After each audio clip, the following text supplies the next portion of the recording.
శ్రీ గురుభ్యో నమః. శ్రీ మహాగణాధిపతయే నమః. ఇక మన డిసెంబర్ మాస ఫలితాల్లో చివరి రాశి మీనరాశి. ఈ మీనరాశి వారికి చూసుకున్నట్టయితే ఈ నెలలో ధన నష్టము, బంధుమిత్రుల చేత కలహము, రాజకీయ వ్యవహారాల్లో అపజయం లాంటివి జరగడానికి ఆస్కారం ఉంది. మొదటి వారం ఇంకా చూసుకున్నట్టయితే సదా విచారము, ఎప్పుడు విచారంగా ఉండడము, అనేకమైన ఆలోచనలు మనస్సులో ముసురుకొని ఏ ఆలోచన కూడా నిలకడగా ఉండకపోవడము, ఏ కార్యక్రమం కూడా శుద్ధిగా ఉండకపోవడము, ఒక కార్యక్రమాన్ని ప్రారంభించి ఇది బాగాలేదు ఇంకో కార్యక్రమం చేస్తాను అని చెప్పి దీనివల్ల ధన నష్టం కలగడము, దుష్టులతో సహవాసం కలగడము, ఇవి జరుగుతూ ఉంటాయి మొదటి వారంలో.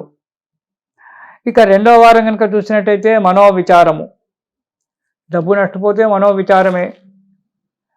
మనోవిచారము, బంధుజనులతో విరోధము, బంధువుల చేత జనాల చేత వారి దగ్గర రుణం తీసుకురావడము, ఇద్దరు తెచ్చినటువంటి ఒక రుణం తీరకపోగా మళ్ళీ పైగా రుణాలు చేయడము, దానివల్ల బంధువుల చేత విరోధం ఏర్పడడం అనేటువంటిది జరుగుతూ ఉంటుంది. అదే కాకుండా గృహ కలహాలు, ఇంటిలో కూడా భార్యాబిడ్డల చేత, తల్లిదండ్రుల చేత, సహోదరుల చేత పోట్లాటలు జరగడానికి కూడా ఆస్కారం ఉంది. అనారోగ్యము, వృత్తి వ్యాపారాలలో నష్టాలు రావడము, చిక్కులు రావడము అనేటువంటి జరుగుతుంది రెండవ వారంలో మీనరాశి వారికి డిసెంబర్ మాసంలో. ఇక మూడవ వారం చూసుకున్నట్టయితే గౌరవ హాని, ఇదొక ఏదో పేరు వచ్చింది కానీ ఆ పేరు కాస్త తగ్గుతుంది, పలుకుబడి సంఘంలో పలుకుబడి తగ్గుతుంది.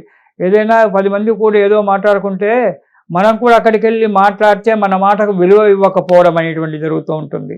అకాల భోజనము, సమయానికి భోజనం లేకుండా ఉండడము, దానివల్ల అనారోగ్యం ఏర్పడడం అనేటువంటిది జరుగుతూ ఉంటుంది మీనరాశి వారికి డిసెంబర్ మాసంలో మూడవ వారంలో. ఇక నాలుగవ వారంలో కనుక చూసుకున్నట్టయితే కుటుంబంలో కలహాలు, ఆస్తి తగాదాలు, ధన నష్టాలు, అనారోగ్యంగా ఉండడము అనేటువంటిది జరుగుతూ ఉంటుంది. ఆస్తి తగాదాలు, దయాదుల వల్ల ఆస్తిపాస్తులలో తగాదాలు రావడము, దానివల్ల న్యాయస్థానానికి వెళ్ళడము, కోర్టులో వ్యాజ్యాలు పెట్టుకోవడము, ఇవన్నీ కూడా జరగడము, దానివల్ల ధన నష్టము, మనోనష్టము, అంటే మనస్సు నిలకడగా మనస్సులో ఎప్పుడు బాధగా ఉండడము అనేటువంటిది జరుగుతూ ఉంటుంది. కాబట్టి ఈ రాశి వారు ఈ నెలలో సదా విష్ణు సహస్రనామ పారాయణం చేయండి. దాంతోపాటు లక్ష్మీ పారాయణం, లక్ష్మీ అష్టోత్తరనామ పారాయణం కూడా చేయండి.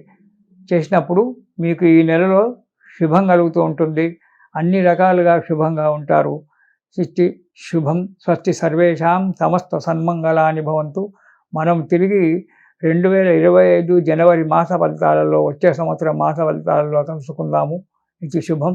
స్వస్తి సర్వేషాం సమస్త సన్మంగళాని భవంతు.